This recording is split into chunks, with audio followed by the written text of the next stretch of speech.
Assalamualaikum warahmatullahi wabarakatuh. Alhamdulillah kita berada di pendopo Kampung Mualaf. Pendopo ini dipergunakan untuk taklim, rapat, dan lain sebagainya yang berupa kepentingan untuk bersama ya. Tapi pendopo ini rupanya tidak digunakan hanya untuk saudara-saudara kita muslim. Ternyata non-muslim pun kadangkala bergabung di tempat ini. Alhamdulillah. Sebab di sini antara muslim dan non-muslim masih ada yang kerabat, sepupu atau saudara. Jadi kekerabatan luar biasa. Dan di sini tidak perlu diajari soal toleransi. Mereka tanpa pendidikan tinggi, tapi mengaplikasikan toleransi yang sangat baik. Jadi sesungguhnya toleransi itu bukan program, tapi dia adalah aplikasi. Toleransi itu bukan teori, tapi dia adalah praktik. Nah, disinilah tempatnya kita belajar toleransi. Bersama saya pembina dari Kampung Mualaf ini, Ustadz Ilham Hussein. Nah, uniknya Ustadz Ilham Hussein ini ternyata bukan orang sini. Ya, jauh kampung beliau dari Aceh Darussalam. Masya Allah. Tapi saudara sekalian, ketika Aceh juga tertimpa musibah, tsunami, kami orang-orang Bugis, saya sempat di sana menjadi relawan. Waktu itu belum jadi Ustadz Kondang belum. Jadi kami datang ke sana juga membantu sehingga di Aceh pun sampai sekarang ada pemukiman Bugis yang desain rumahnya adalah arsitektur rumah khas Bugis. Nah, di sini balik lagi orang Aceh datang menjadi guru di Kampung Mualaf ini. Ustadz, kira-kira selama di sini apa tantangan Ustadz? Ya, kalau tantangan yang bersifat fisik tidak ada ya, tidak ada. Cuman hanya kita ini di sini bisa dikatakan kekurangan informasi. Ya, informasi karena ya sinyal tidak berani naik ke sini. Ya, sinyal tidak berani naik. Kemudian yang kedua ya untuk jalur ini transportasi. Iya, jalur transportasi. Berarti daerah ini masih terisolasi ya. Betul sekali, betul sekali. Ini termasuk daerah terisolasi sehingga kalau untuk datang ataupun keluar dari sini ya membutuhkan pacuan adrenalin ya gitu, Pak.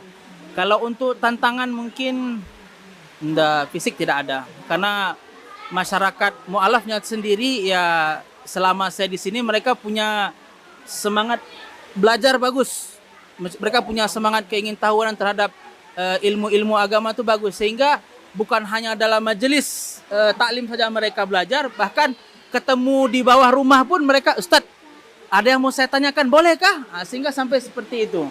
Sehingga ketemu di jalan, Ustadz, ada kamu saya tanyakan ini, bisakah? Boleh. Sehingga kita tuh menyediakan waktu bukan hanya istilahnya dalam majelis taklim itu bukan, tapi menyediakan waktu kapan saja mereka ingin belajar, silahkan. Ya, seperti itu. Kalau untuk tantangan insya Allah ya tidak ada. Kemudian bagaimana dengan dukungan alam? Dukungan alam ya, Allahu Akbar. Kalau sudah musim hujan, seperti ya, ini kan. Seperti ini sekarang musim hujan. Ya. Pemirsa perlu ketahui, kami ini terancam nginap di sini sebab hujan. Dan kalau hujan begini katanya tidak aman untuk melakukan perjalanan. Ya, tantangan alamnya dan dukungan alam gimana Ustaz? Ya, kalau untuk tantangan alam seperti ini ketika musim hujan seperti ini ya bisa dikatakan ya kita tuh tidak bisa buat apa-apa. Tidak bisa. Apalagi ini nanti nih. Ini sungai kalau hujan agak lama lagi sedikit bisa lebih tinggi lagi, lebih deras. Ini kan kalau untuk menyeberang agak sedikit ngeri-ngeri sedap begitu. Ya. Kalau di lain musim hujan ya pengering ke kemarau begitu insya Allah tidak ada. Aman saja. Terus dukungan alam seperti ketersediaan sumber daya alam untuk kehidupan masyarakat sini. Kalau sumber daya alam untuk sehari-harinya kita katakan ya untuk konsumsi sehari-hari ya menurut kebiasaan masyarakat di sini ya bisa jalan-jalan di pinggir kali ada pakis. Sayur pakis. Jamur. Pakis itu bagian dari jamur. Iya karena spora ya. Pakis. bisa mungkin apa daun-daun sayur-sayuran apa. Ya kalau untuk konsumsi sehari-hari Kehidupan mungkin sehari-hari iya aman, bisa ya. aman. Cuman kalau untuk kehidupan ekonomi mereka di situ rata-rata dengan kopi. Dengan ya petani kopi, rata-rata petani kopi. Ya, saya kira saudara sekalian, apapun yang Allah berikan untuk kehidupan kita, pasti kita mampu beradaptasi. Salah satu ciri dari makhluk hidup itu adalah adaptasi. Nah, ketika orang ada di sini, kalau dia positive thinking, maka dia akan bahagia. Maksudnya apa? Berapa banyak orang mengeluarkan duit sampai puluhan juta hanya untuk lihat sungai mengalir seperti di bawah ini. Berapa banyak orang mengeluarkan duit hanya mau melihat pemandangan alam yang cantik. Di sini sudah tersedia. Tidak perlu keluar duit. Alhamdulillah. Dan di sini alam bersih. Insya Allah paru-paru bersih. Dan satu lagi kesyukuran, di mana seluruh dunia cemas dengan corona, seluruh dunia sengsara dengan corona, ternyata di sini bebas corona. Meski kalau sudah di kota, terancam kita. Was-was. Kita harus keluar rumah. Keluar rumah terancam corona. Sampai di rumah terancam makian istri. Jadi di sini aman, ya kan? Alhamdulillah, ya. Kebahagiaan itu terletak bagaimana kita menyikapi hidup. Dan sikap hidup itu adalah adaptasi. Coba kalau orang dari Jakarta, sejak lahir sampai sarjana, kemudian diangkat jadi pegawai negeri guru di sini, saya yakin dia akan sengsara. Dan dia akan berkata, sudah pensiun saja. Dia bisa jadi pegawai. Itu kalau di dunia. Masih ada pilihan. Ya, kita masih bisa balik lagi. Tapi ada hal kesengsaraan yang tidak bisa kita balik. Apa? Ketika masuk kubur. Kalau kau sudah masuk kubur, senang atau tidak senang, kau tinggal di dalam. Tidak boleh kau balik-balik lagi.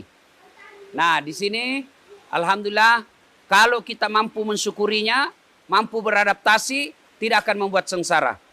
Dan kalau dia sangka baik kepada Allah, ana inda sonni abdibi. Saya tergantung sangka hambaku. Kalau dia sangka baik, maka baiklah baginya. Kalau dia sangka buruk, buruklah baginya. Nah, jadi sangka baiklah, sangka baik. Nah, di sini baru saja kita menikmati hidangan ibu-ibu yang ada di sini. Namanya nasu rojo. Rojo ini kalau saya tidak salah dekat-dekat dengan bahasa Spanyol. Ya. Nah, rojo itu bahan baku dasarnya mie. Kemudian ubi. Kemudian ya itu aja bahan dasarnya. Ubi, air, mie. Rebus. Kalau mau variasi sedikit, kasih seafood. Udang. Kemudian kacang-kacang. Karena kini sudah modern sedikit. Ada tomi kecakna. Ada tomi sausnya. Ada tomi bumbu-bumbunya yang lain ya. Dan makin enak dinikmati sebab ini lagi gerimis mengundang. Dan di sini alhamdulillah makan bareng-bareng. Ya. Nah, di sini ada adik-adik kita yang non muslim ikut juga makan bersama kita. Alhamdulillah. Kita lanjut lagi Ustadz. Ustadz ini kan antar pulau. Dari Aceh ke Sulawesi Selatan. Kira-kira apa ruh dan semangatnya bisa sampai ke sini Ustadz? Yang mendasari sebenarnya ya, memang suka berpetualang dari dulu. Sebelum ke sini sebenarnya sudah pernah di Wamena, Ustadz. Oh, lebih hebat. Di Wamena 1 tahun di sana. Memang sudah terbiasa apa ya? Berpetualang, Ustadz. Tapi setiap tempat petualang itu ada istri enggak di sana? Allahu Akbar. Alhamdulillah, Ustadz. Alhamdulillah ketika di Wamena belum ada istri, Ustadz. Bujangan. Iya. Ya, di bawah istri itu ketika sudah ada di sini. Ya. Sudah ada di sini, Pak. Kemudian ruhnya yang lain yang istilahnya yang apa ya? Menarik datang ke tempat ini. Nah, Sebab saya ini kabupaten saya. iya betul. Tapi baru betul. saya tahu, pekan ini baru saya sampai ke sini. Aslinya Ustadz, aslinya ini saya ini tak tahu ini tempat. Ada teman di Makassar.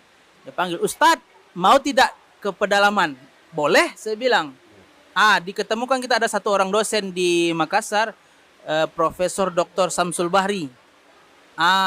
Ketemukan, baru diantar ke sini. Oh, ternyata ada kampung di tengah-tengah gunung seperti ini dan orangnya rame. Semakin saya berjalan-jalan ternyata banyak orang juga di tengah-tengah gunung lagi. Jadi kalau dikatakan punya perencanaan ke sini tidak ada, Ustaz. Perencanaan tidak ada. Ya mungkin ya begitulah qadarullah antara saya ke sini dan alhamdulillah Nyaman Ustaz. nyaman, Ustaz. Apalagi sudah ada istri. Allahu Akbar. Ya. Jadi saya kira medan dakwah di sini memang sangat luar biasa. Kemudian jalur transportasinya yang paling tepat di sini adalah motor trail. Ya, mudah-mudahan yang menyimak ini nanti ada yang tertarik dan mau menyumbangkan Ustadz transportasi dakwah. Ibarat kendaraan dinas. Amin, amin. Nah, motor trail ya, mudah-mudahan. Kemudian samping kanan saya Pak Muin. Pak Muin ya. Di sini jabatannya alenya beliau apa? Tipis-tipis jenggotnya saya lihat Ustaz ya. Alhamdulillah. Ah? Sekretarisnya Pak Ustadz. Oh, bagian catat-catat. Tapi asli di sini. Sudah berapa lama di sini Ustaz? Saya lebih 1 tahun. Pakai ini sedikit. Saya sudah lebih 1 tahun, Ustaz. Asli di sini. Asli. Berarti termasuk yang membuka daerah ini. Iya. Saya termasuk awal masuk. Berarti Ustadz dulu baru datang. Iya. Oke, kemudian bagaimana Bapak melihat kepedulian pemerintah? Iya. Kalau mengenai kepedulian pemerintah di sini terus terang saja Ustaz itu masih minim. Masih minim atau memang tidak? Masih minim. Tidak pernah. Anggota DPR? Anggota DPR belum. Tapi waktu mau macale ada. Oh, banyak, sudah Banyak banyak, datang di sini. sekali datang di Labu sini. apa, Kutu? Labu apa? Boleh dikata semua caleg yang ke Kabupaten Pindrang kemarin datang semua. ke sini. Nah, tapi setelah itu, setelah pemilihan sampai sekarang, alhamdulillah tidak pernah datang. Itulah bahayanya. Maka ketika Islam berbicara tentang pemimpin, apakah itu legislatif, atau itu eksekutif, yudikatif, agama mengajarkan harus hati-hati. Hati-hati memilih.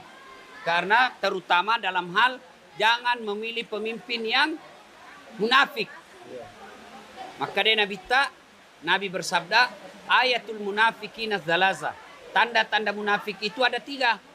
1, apabila dia berjanji dia ingkar, apabila dia berbicara dia bohong, apabila dia percaya dia khianat. Nah ini, maka anggota DPR yang Bapak pilih selama ini, yang datang mas sosialisasi mas kampanye, sudah dipilih nah tidak datang lagi, kasih tahu sama itu warga, pasang mukanya itu fotonya, datang jangan pilih lagi ini, ya. Nah mestinya dengerin anggota DPR ya. Mudah-mudahan anggota DPR nanti saya kirimi semua anggota DPR yang nonton ini ya. Mudah-mudahan yang anggota DPR yang terpilih dia lihat kami. Dia lihat ya mestinya karena mereka itu selalu reses. Reses mestinya datang ke tempat ini. Ya baik yang provinsi, kabupaten maupun yang pusat. Mestinya mereka datang.